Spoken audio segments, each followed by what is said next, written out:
Welcome back to the 2025 Tire Rack One Lap of America, presented by Grassroots Motorsport Magazine, with coverage brought to you by HP Tuners. Today, Brian and I are joined by somebody very special, somebody who we've been wanting to get on for a very long time, John Harrison. John, why don't you go say hi to everybody? Hey guys, how's it going? Long time no see. Been a while, but you're Yeah, it's looking been a good. while. Well, I'm looking much better than I was. So, well, because the last time you were out with us, you weren't looking so great. So it was a little more than 10 years ago, so 11 years ago, 2014, you were out with us last. yeah.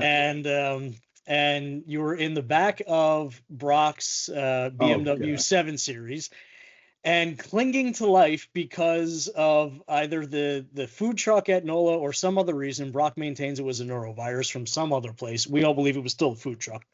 Yeah. But yeah, you were not doing so good. Oh, I mean, I was in the back and Doug was driving. And it's like 4 a.m. and we're on the interstate. And all of a sudden I hear the rumble strips. And we're going like, okay, I'll let that slide. And then like 2 more times. And I'm like, Doug, wake up. But it was so bad. I was just looking for a place for them to bury me. Any ditch along the side of the road would have worked. But we got into Richmond and we're heading north, going up to New Jersey. And there's a big hospital that you can see from the interstate. I'm going like, I'll bet you their emergency room is nice. But I mentioned it, and Brock says, "You want to stop?" I said, "No, keep going." And we got to the hotel in the wee hours in Millville. Yep. Lovely place, always has been. And we have different definitions.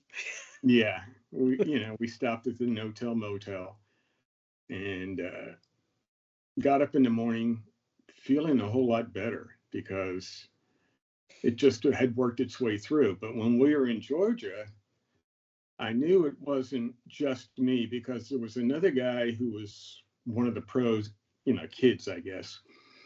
And I was having problems. I went to go to the room to where they entertain their office or whatever, just to lay on the floor. And there was the pro driver had his 3-layer Nomex, his underwear on a chase lounge in the sun, and it's like 90 degrees, and he's shivering. Yep. And I'm going like, yeah, this is, not just me. So that was good. And I remember I ate the same thing he did. Yep. And we both got Mexican Cokes. So not to disparage any particular countries. Montezuma got his revenge. And, it was ugly. So we'll get into more of that stuff in a minute. But for those who might not know exactly who you are, I mean, so John, why don't you fill us in? So, when did you get your start with this crazy thing we call the one lap? But at your time, it was called the Cannonball, right? So why don't you give us a little bit of history about yourself? Well, I had seen the, of course, the famous Car and Driver Cannonball article back in 75 or wherever. And I just swore, I said, I've got to do this if this ever comes around. So I started looking for things to do. I bought an old New Jersey State Police Interceptor, plain brown wrapper, dog dish hubcaps, redid the 440, put in a really nice top end cam. And the thing wasn't happy until it hit 70. And then it would just purr, and I had to drop the front down a little bit because the air would get into the hood and it would start bouncing around. So I had to make it aerodynamic, Had my Goodyear Police Special radials on it. I was like, the only thing I didn't have was a fuel cell. And time went on and nothing happened. And some kid at the local gas station wanted it because he was going to drag race it. I'm going like, oh, okay. Stupidly, I sold it to him. I was commuting up to New York every day. So, and I had the car window smashed once because people thought it was a cop car, And I said, okay, goodbye. And then 78, I had been racing at Jim Russell Canada / Ontario BSMR, and then went to Bridgehampton when they opened that. But I had been racing Fords for 2 years with some really good guys in Ontario and Canada. And I got to know quite a few of them were good. And my first selection was Dick Dodge, who had just won Pikes Peak Hill Climb. First one to beat Al Unser Jr.'s record by like 3/4 of a second.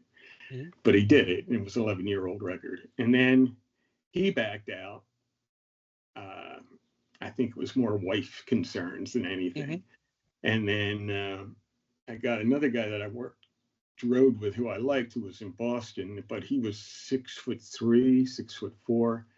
And I had bought the Lotus with my brother earlier with the provision that if I get in, I can drive it in the race. And I went to him stupidly. I should have gone to Chip Robinson, who I knew way back when. And we used to go up, and he says, "Oh yeah, I would have done it." I'm like, "Oh, thanks for telling me." You know? And I had a questionable tire on the back, and so we started off questionable, meaning basically a slick. And we were doing well in the rain, and my partner was driving, and he was all scrunched in, and he was, we were near Effingham, Illinois, and there was this off ramp that we took, and we hit this big puddle, and the thing spun around and smacked the guardrail. And the problem was he went to catch it, but he couldn't because his leg was in the way of his fist when he went to correct. So we smacked it, and I thought we had had a flat. So I poked my head out and looked down and said, "No, they're all up." And we started up, and we get about 100 feet, and it cuts out. And it wouldn't start again. And we're like, And so we sat there, and I made him go out in the rain and get the tow truck because it was his turn. I ran out of gas in PA, so I had to go a mile back in Dubois, and get that at like midnight. Mm-hmm. And so it was his turn, and that was pretty much it. I didn't know until later that they had a fuel kill switch in it, an impact switch. Yep. And I'm going like, oh, gee, if I'd known that, just push the button. There was a truck stop there, and they had axle bending service. I mean, the steering rack was bent, but yeah, you make what you can. But I had to sit around for 6 hours and wait for the bus to go to St. Louis, and then flew out to Redondo for the festivities for the week. I wasn't giving up. So you've had quite a few adventures, and we'll get into some more of those in a little bit. Right. But, and then Oscar called me about the one lap in '84. Yep. I had met Oscar through Bobby, and we got along real well. And he says, "Hey, do you want to represent the PRDA?" And I'm going like, "Oh, hell yeah." Mm-hmm. So the only thing was we had to basically build the truck. And we picked the truck up in Scranton. We had to get some seats. We had to take the subway out to Queens to get the seats. And then went to Walt Bourne's mechanic in near Frenchtown in Jersey. And we thrashed for like 3 days, got it put together, sent it out to the paint shop. And then one of the drivers, Charlie Downs, had a friend who did all the lettering. It was all stick-on back then, which was like new. And, we went from there. It was interesting. I was just glad it started to get away from Oscar. The man could suck all the air out of the room in 5 minutes. And, I was so hyped up, and there was this huge crowd. Yeah. And, we had the Jello wrestling and all that other good stuff. And of course, the ramp was all slippery from the Jello. So we had to be guided up so you wouldn't fall off the ramp. And we were supposed to start on the pole. Right. But Brock had changed it to, okay, well, you can start 10th. I'm like, okay, fine, But we get out, and my God, it was the most boring thing because we had a 40-gallon fuel cell plus the 25 in the truck, and we could go 800 miles. So, we had our little bottles ready and all that kind of stuff. But, going from Ann Arbor, where we had to stop, to Seattle. And I thought I was going to lose my mind until I hit West Texas, because we left Redondo and went down to San Diego and then across to go to Miami. Mm-hmm. And it's all interstate and it's all boring as hell and it's dark. And there were all these warnings about, got to look out for people on the side of the road in the middle of the night and all this kind of crap. And it was so bad in the middle of West Texas, you couldn't even get AM radio on a skip. Wow. There was just nothing there. So, and every 10 minutes, each one of us was falling asleep. Because I'd be in the back, and again, I'd hear the, rumble strips. I'm noticing a theme amongst your co-drivers. Yeah, exactly. I mean, like, come on, guys. But we made it till, the sun came up, thank God. And then we were much better. We made it into Houston, and it was already 110 on the first week in April. Mm-hmm. Went to Miami, got our ticket, turned around, went back up north again. And, God, I knew that road real well, but, as any other New York, Pennsylvania person would. But it was just so glad that it was over. We were just so, out of everything. Yeah. And we managed to come in, according to me and our clock and everything else, Bob Sinclair was a minute late, but he had 6 cars entered or 5 cars from Saab. And I had come into according to my stuff, like 3rd.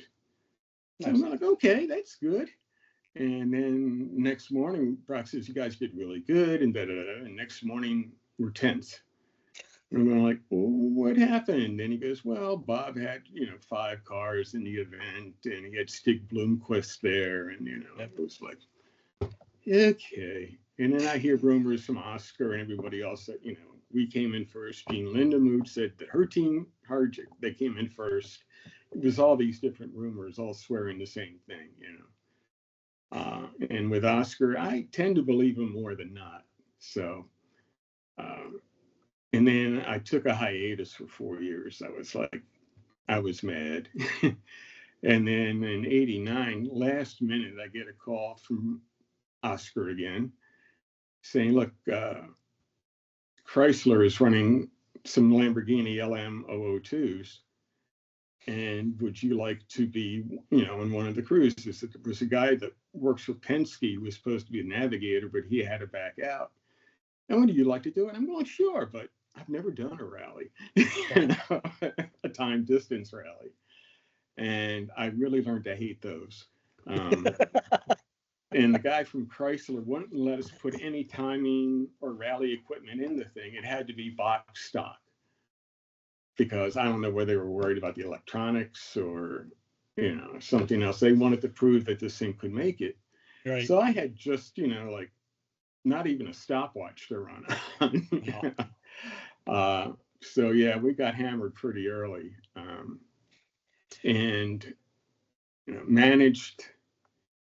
I'm in there with Sandro Minari, who was a world rally champion for Lancia, and he actually won,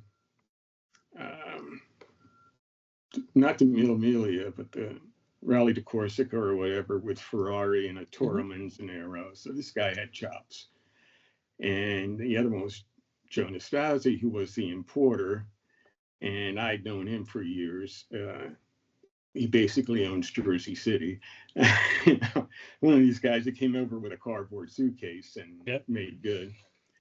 So, and he thought he was world champion. So the two of them were just going on. And I'm like sitting in the back, and, I could tell when they were cussing me out in Italian. So, and, it was just ridiculous. And we, on the way down to, from where the hell were we? I don't know, but we were headed south down towards Sebring. And Sandro had it. So he made travel plans. We dropped him off in Orlando so he could go back to Italy. And then we went to Sebring, came back, picked up Joe's brother, at the airport in Orlando, and then took off again. And we got in that night to parts of Louisiana, East Texas, and the fatigue was, the first time I'd ever experienced my eyes bouncing around like they were on bad shock absorbers. Mm-hmm. And everything was like, oof. And I was dry eating no-dos, anything to try and stay awake. Oh, that's painful when you get to that. I mean, we've experienced it a Yeah. few times, and I don't think a lot of people understand how physically painful it is to try and keep your eyes open and stay awake. It hurts. No, it's just, and everything, all the lights are bouncing, and I'm going like, oh, crap. Mm-hmm. So eventually we swapped off and made it into Pikes Peak, which I knew because my old friend Dick Dodge from the first episode didn't make, but I got him in the second Lamborghini. And his wife was there, and he figured he was getting served with the divorce papers, and she had both kids in the car, and she met us at, Pikes Peak. I'm going like, oh, great. But I was tight with the Dodge family, and his sister rented a hotel room in Manitou so I could get a shower and, freshen up, become human again.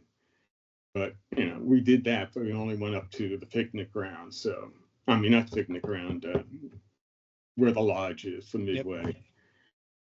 And because there's still too much snow. We're going like, I don't care. We got 4-wheel drive. Let's go, and then, coming back, Joe had to stop at Four Corners because he wanted to see it, and we're driving again. We went to Vegas. We could only find one room with a king-size bed. And, the two brothers were in the bed. And I said, I'll sleep on the floor. And he goes, no, you can sleep in here. I said, no, I'm not getting in bed with two Sicilian brothers. It's just not a wise thing to do. So took off from there. We had like 2 hours sleep. Got going again to go to Palm Springs for the rally in the dirt fiasco. And again, I was driving, and you start to have micro naps. And it was strange because I would have a micro nap. You'd be asleep for like a second, and you have a full dream cycle. And then you go right through it again. It's like you're basically hallucinating and, closing your eyes at the same time. So I had Joe take us into LA, which was a good choice. Nice. And then, it went well, and Ascot was great. Got to see Ascot before it closed. Mm-hmm. And then, it was Long Beach the next day or whatever, typical stuff. So I was so shot after that. It took 21 years of therapy for me to decide to do it again. Well, I think you win the award for longest intro right now, without a question. Sorry, that was just look. I mean, we're just gonna shut up and let you talk. You've got the stories for days, so we're happy with that. Brian, why don't you go ahead, buddy? Yeah, I'm sorry. I think he told us everything. So no, there's still more. Oh no, I know. I remember sitting in 2014 at the Harbor Inn Seafood in New Orleans and just listening to you for 90 minutes straight. Just tell us everything. It was awesome. And we didn't wind up with food poisoning there. No, not there. That was of course. That place is great. Yeah. Any place phenomenal. I don't know how you found it, but it's phenomenal. Yeah. To this day, whenever we're down there, we still make it a point to go there. Yes. Oh, absolutely. It's a must do. Yep. So John, last time we saw you was in 22 at the Cannonball reunion out on Long Island. And so tell us a little bit about your involvement with this generation of cannonballers and how good of a job that you think that Ed and Doug and Arnie and John and all of them have done to keep the Cannonball alive in its legacy. Yeah, well, it all sort of started, I think it was 2009, when I saw on some webpage that they were going to run a Cannonball or, C2C. I'm going like, my God, that's great. Somebody's actually doing something about it again. So then I was watching their progress, and I started giving them weather updates because they were going to go through the northern route. I said, no, go south through the tunnel in Denver and, go in that way because it's not going to snow. And John was really curious as to how I knew all this stuff. And then he checked it out, I guess, when they got to wherever they were going. I think that was LA that time. And he says, my God, okay. So then he invited me from that point on to be the Grand Marshal of the event. I think most of it comes from John to begin with anyway, because he had run it like maybe 5 or 6 times before Ed and the gang came in. And it was interesting. I think Ed's been very conscientious about, again, picking the right drivers or, people with experience who have licenses, other than a street license, and know what the hell they're doing, because that's really important. The other guys, they're all good and all, but it's mainly, for me, it's John and Ed. So, and they've been really keeping it alive. I'm getting a little nervous with all the extra runs the guys are doing, these solos or whatever, and I'm like, guys, Yeah. Yeah, that wasn't the intent of the original, right? It was right. to prove that the good drivers can get across quickly without incident, not to just right. gamble and try and lose, right? Yeah, and it's, again, these guys, some of them might be shaky, but to me, the solo attempts didn't really mean much unless you're running in competition. Right. Because like in 79, there were 45 cars. I took off 10th again. And, so we're out front. And by the time the guys in the back got into Missouri, it was like Mig Alley. They were like picking them off right and left because they were hip to it. Yep. But, to get out early and get ahead is much better. But again, everybody knew what the hell they were doing. Right. But, these extra ones that just pop up, I'm like, hey, guys, records are nice and all that, but do it with a gang, because then somebody, it's more fair, because, the guys who get nailed by the cops later, it's on you. So walk us through something here. So I'm gonna travel back in time for a moment. Young John Harrison sitting around, having read the articles. I don't know, had you had transversed the country before that, or was that kind of the first time? No, we were basically an East Coast family. Okay. I've been from Nova Scotia to Miami, so. Yeah. Okay, so you've done the Eastern Seaboard, but largely unaware of what's out there. Right.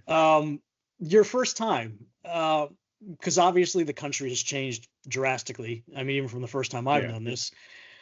What was the experience like to you? I mean, from a visceral standpoint, and what do you think was your most cherished memory of that first one, or something that surprised you the most on that first one? Just to get out and see to the flatlands, and just see, oh my God, people live here. It was nice. I mean, we were cruising along pretty good. We were getting 26 miles to the gallon with the headlights down at 110-ish. The headlights up, it went to 21. But it was just, it was all new. It was all fresh. I managed to avoid the cops. They got the guy in front of me and the guy behind me. And we were all running together, and I just kept going. I wasn't stopping. And, never got a ticket. I've never had a ticket my entire life, which is like, except for parking tickets and shit. No moving violations. No moving violations, and I'm happy with that. And yeah, it was just, after all the work I'd done with the racing and everything else to try to get to this point, and I couldn't believe they picked me. So I was like, okay, and Brock had done a Noah's Ark. He had 2 Lotus Esprits, 2 Porsche 930s, 2 928s or whatever, all the way down the line, as much as he could. And it's like, okay, I was one of the Lotuses. So The other one made it, but I didn't. He had his throttle cable break, so they had to string it in through the cabin and do it by hand. But yeah, it was fun, and of course the party was the whole point of the thing, and there was much rejoicing. And then driving with Mad Dog in his truck as we were pushing the ambulance around Long Beach before the Grand Prix, and I heard Dennis Pook was Pook, yeah. He was freaking out because we were going down the back street at like 70 miles an hour, pushing the ambulance. And Hal Needham was driving the ambulance, and he put his arm out to say slow down, because then he would slow down for the curve, and then we would come up behind him again and push into the next turn. Yeah. So yeah, it was a big hit, and it was fun because back then you could walk through the pavilion that they had set up and look at all the teams and the cars and talk to the mechanics and whatever. So this is back when the drivers knew all the fans, right? Because there weren't that many at the time. Yeah, exactly. There was like, oh, I saw you walking Glen. Exactly. Right. Very, very different time there. Yeah. All right, Brian, go for it. So, we talked to when we talked to Beecham the other day, talked about the movie production. And of course, you were famously in the crowd at the start. Tell us about your involvement in the movie and your experience with it. I had gotten a call from Brock or one of Brock's people, probably Pam, saying that they were looking for cars as extras for the shoot, and that had run the Cannonball or whatever. And Bobby Kovaleski said, well, I'm going. You guys going? I'm like, okay. And they gave us $150 a day to be the extra and $1,000 a day for the car. So I was like, okay, that made monetary sense. And I was able to get the time off from work both times because I did May and August shooting. Right. And, but it was fun. I mainly hung out with the stuntmen because they were the real people. And, just sat around, swapped jokes with them, and taught them how to play Space Invaders, and because I knew the key, the secret, and then hung out at the bar, and there's like everybody there, Sammy and Dean, and they started just paying for the whole bar one night, and a few others, Yeah, it was fun just to see everybody there and go with the flow. It was, and I got to stand behind Bert and Dom in the driving scene. I've got my blue and white hat on and my red beard. So, and then my brother was at the start of the pan. And then when they started off, he's the first one there with a hat waving and all that kind of shit. So we both got a little piece of it. And and I got to drive Terry Bernius's Countach one night back to the armory where they kept all the expensive cars. Yep. And it was great. I said, Terry, really? He goes, yeah, I'm bored. Why don't you take it? And I'm like, okay. The problem was I really couldn't get out of second gear because there was police escorting us. Yep. And they weren't really up for going more than 70 or 75. I was right on the verge of nicking third gear, but not quite. How did you like the driving position in the Countach, the famous sort of laying back and everything offset? Not that much different from the Lotus, really. Really? Yeah. I mean, I was 5'10", which was Colin Chapman's height. So, and I had size 9 shoes or 9.5, which is what he had. So I fit perfectly in the Lotus. And again, the Countach was great because I didn't have any, head bumps, and I could see where I was going. I'm just glad I didn't have to pay any tolls or anything with that window. And the problem there too was the crowd, where all these people would come and watch. Like the Great Unwashed would show up, and Terry had a problem, and so did I. We were parked together, and all of a sudden you see all these women putting their Jordashes on our front bumpers, with the front spoiler of Terry's car. And I had to get up and going, yo, this is not a freaking picnic bench. Get your butts off the car. And they all looked at him. It's like, okay, sweetheart, just go. I'm trying to be respectful, but. Right. So on the topic of cars for a moment, you've obviously been in quite the variety. The LMO2, which is something that is, obscure still, I think to this day, a lot of people don't understand what the Box C Lamborghini off-roader was. And now people think the Urus, right? Their first SUV. Nope. So what was your favorite car to do it in, and what was your least favorite car to do this in? The one lap. The most favorite part of the one lap is watching trucks get out of the way because they didn't know what it was. We're coming through North Dakota at 110, plowing into tumbleweeds, and nothing's happening. It's great. But the worst part was being in it for 11,000 miles. In the front seats, you're sitting in a bucket, literally. You cannot cross your legs or pull your knee up over your other knee. There's not enough room. So you're basically confined. You can shift a little, but that's about it. And after so many miles, we finally set up a bed in the back with luggage. So to get over that tunnel hump. But yeah, it was not a fun time. That and a couple of the people involved made it not fun. Right. But, very cool. Okay, so what was the most favorite vehicle you've done this in? The most favorite one was I got a call from Brock on a Thursday night saying that, God, I just forgot his name, his partner. Dan? Dan? Dan. Yep. That his father had passed and he couldn't make it, and would I be interested in driving with him? I'm like, okay. So I drove down Friday, crashed on his couch.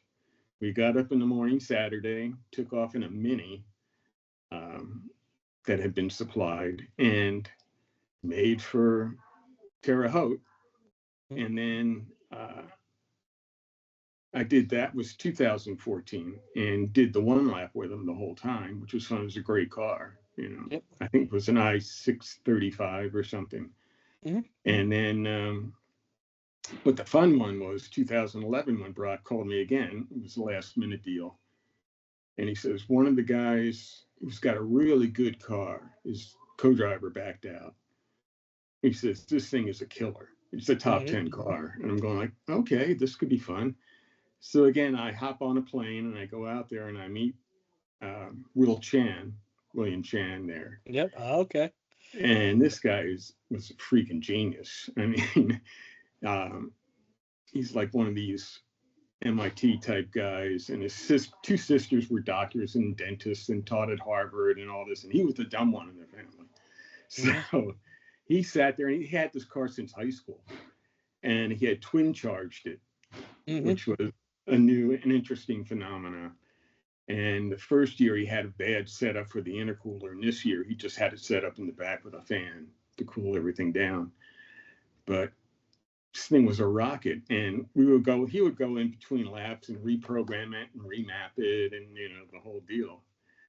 And it was just amazing. I mean, the car had no suspension, so we hit the expansion strips on I-10 in Louisiana, boom, boom,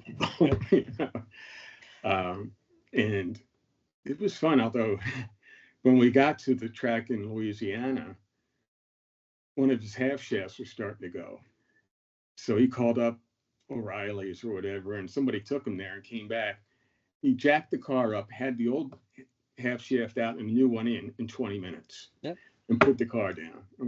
This guy knew everything about it. He was great. I mean, he did, if memory serves correct, he did designing for a few bicycle companies and engineering. Yeah. So I think he did Specialized in Fuji, if I'm not mistaken, as well. It was, carbon fiber frames. Yep. For bikes and racing bikes. Yep. And then for a while he was working in China, which is where he met his wife, and got married and came back here. But it was, it was a good time. We got along well. I told him all my old SNL stories and, all that kind of stuff. And I kept him laughing. So he was a great guy. Absolutely great guy. We miss him being a part of the event. Brian, go for it. Wow, he's talking about SNL stuff. I remember a couple of those stories from our night at the seafood restaurant. Yeah. Too bad those aren't a lot of those aren't Yeah. safe for broadcast. Yeah, exactly. Well, one of them is PG that you Yeah. could use. It's you okay. know. We're marking this not for kids anyhow, so have at it. No, this is true. That's right. This is an open forum by all means. We've got to. Mhm. I don't know if you want to hear it or not, but it was cool. There was an some great SNL ones. after party, Mhm. and it was up on the floor below the Rainbow Room, which is like 68 floors or whatever up. And of course, it was foggy, so there wasn't much to see. So I got up there, as I usually do. I'm early for everything. And I got in, I grabbed a beer, and I went off into the corner just, to check the room out and keep my back covered. And some potted plants. It was sort of like laughing, with the plants there. And this guy comes up to me, this little guy with an English accent. And we just start, not even looking at each other. We're just killing everybody who's walking in. We're just slaying them. And this is when Madonna and Sean Penn were just starting to go out, And the guy next to me goes, "Ooh, Sean and Madonna." Yeah. And we were having a good time. And then suddenly another short guy from across the room comes running across and stops right in front of us. And I'm going like, "Who's this guy?" And I look and it's, "Oh, that's Mick Jagger." And I'm like, "Who did Mick Jagger just run across the room to?" And I look over my shoulder and it's, "Oh, that's David Bowie." I've been talking to him for a while. And it's like, "Oh yeah, he does have like one hazel eye and one brown eye, or whatever." And I'm like, "Oh, that's cool." I said, "I'll let you guys talk, and I went off and did my thing. And then as they were leaving, he says, "We're going to party. You want to come?" And I'm like, guys, like my coat was downstairs, my wallet, my keys, all that shit. I said, "Guys, I'm going to have to pass on that." He goes, "All right, no problem." So yeah, that was pretty much the PG. Yeah. And then there were the times that he went to the parties that are not the PG. Right? Oh, yeah. That was the party time in the city back in the 80s, Yep. This when all the big clubs were honking. Yep. So as we start to get into the tail end of the interview here, this one, because we'd love to have you back and go through some more stories as well at another point. I think this is super important for not just the depth, but the tapestry of the one lap as we look forward now to what the one lap has been for the past, let's say 20 years, and then to where it's going for the next, hopefully 40 plus years. What is your take on how the event, from how it started to how it's evolved to its present day, and then what would you like to see out of it in the future? It's really gotten competitive. I'm one of these guys who just like, run what you run, but that's sort of what scared Brock about the Lamborghini was, these guys were getting serious and somebody's going to get hurt at these speeds. I mean, when I was with Will, I let him do the driving. It was his car and everything else for the events. Mm-hmm. And I was just there to mule it, along with him to the next stop. And that's more my pace. I'd like to get out and just put miles on. So, and get to see different places and, go to places I hadn't been to in 25 years, like Summit Point. And I was like, "Oh my God, this is the bridge. I haven't seen this since, 1983. So It was good. And I had to show Will the way around the track because I knew that track pretty well. And, on Daytona, he wanted to do things. And I said, "Well, you're overthinking it. Just run it. You don't need to take the fan out because the fan blades are not going to slow you down that much." Wow. Yeah, that's how into it he was. And I said, "And leave the back wing on because if you got that big splitter in the front, you'll get understeer you don't know what's like going crazy. to happen in the corners or in the banks, Yep. So now you're just going to understeer. It's all you're going to do. Exactly. Especially because he was front wheel drive, right? It was a Honda. Yeah, it was all front wheel drive. Civic. I think it was 310 at the front wheels. Mm-hmm. So, the car weighed 1,700 pounds. And Andy and Ann's car, the other Honda, Yep, I think that CRX. was a 1,500-pound car or Mhm. whatever. So it's like, it's good that, first of all, there were only 2 cars in the class, so we finished 7th. So overall, so that was Wait, there were pretty 2 good. cars in the class, but you finished 7th? 7th over, first Oh, in class, 7th overall. I was gonna say So, it's almost like first from 10. yeah, exactly. No, nothing like that. So, it was a lot of fun. I mean, I just enjoy getting out and seeing the country, So getting where on would a you like to drive. see the event go moving forward? I'd like to keep it the way it's going. It makes more sense. I know people saying, "Well, you got to take it out west. You got to take it out west," and I'm like, I don't know. There's, again, there's a whole lot of nothing out there, and just aren't that many tracks. Some good ones have closed, and all that other stuff. Willow Springs would be nice, but again, who knows what's happening there? And who's going to give you the insurance? Willow has been saved. Yep. Officially. Yes. Okay. Singer. They're not going to turn it into condos or anything? Nope. Okay. That's a good thing. So I'll cue you in on a little something now, and we'll drop the hint. But during this year's drivers meeting, we plan to make a lovely announcement about something going on the West Coast this year. So that is our plan. Stay tuned for that one. Okay. All Yep. right. Sounds good. Yeah, so it's our plan now is as we kind of are moving into the next iteration of the event, is to open up to not just the big 9-day that we have in May, but to plan some other fun things throughout the year.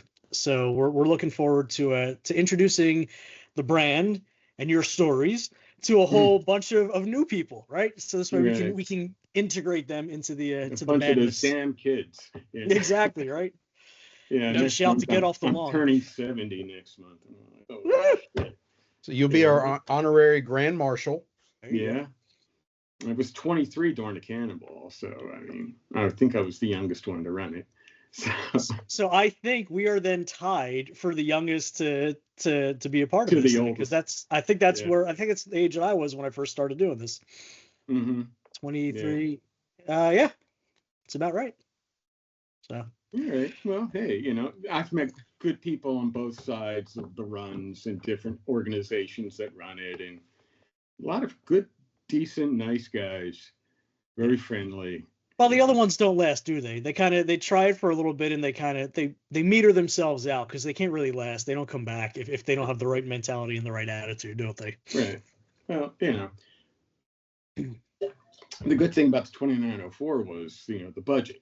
Mm-hmm. So you didn't have guys in Lamborghinis and Ferraris running it. It was, some crap box that you fixed up. And Yeah, not those ostentatious pricks in Lambos and Lotuses, right? Yeah, exactly. I mean, the Lotus might be worth under $2,900, but yeah. So I mean, that was the fun aspect of it. As long as it's fun and it's interesting, I'm down. Mm-hmm. So, Awesome. Well, John, we're going to wrap up this episode, but it's been an absolute pleasure. Something that we've been wanting to do for a very long time to have you on, and we'd like to invite you back as well. Perhaps maybe you can jump in for some live streams throughout the event. You can join us on there. Mm-hmm. Let you know how it's going. Give the youngins and those kids some advice for their first time around, right? Yeah. But it's been an absolute pleasure. Thank you so much for taking the time today. So for the 2025 Tire Rack One Lap of America, presented by Grassroots Motorsport Magazine, with coverage brought to you by HP Tuners, Solomon, that's Brian, that's John Harrison. Thank you so much for joining us. Well, thank you so much. It was good talking. Too much. Never too much. All righty. Happy.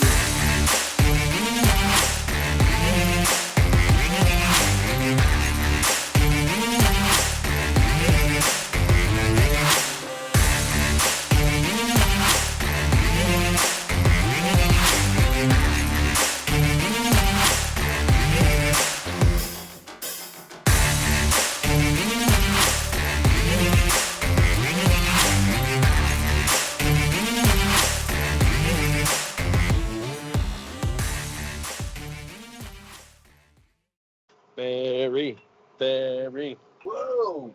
I crashed my tractor.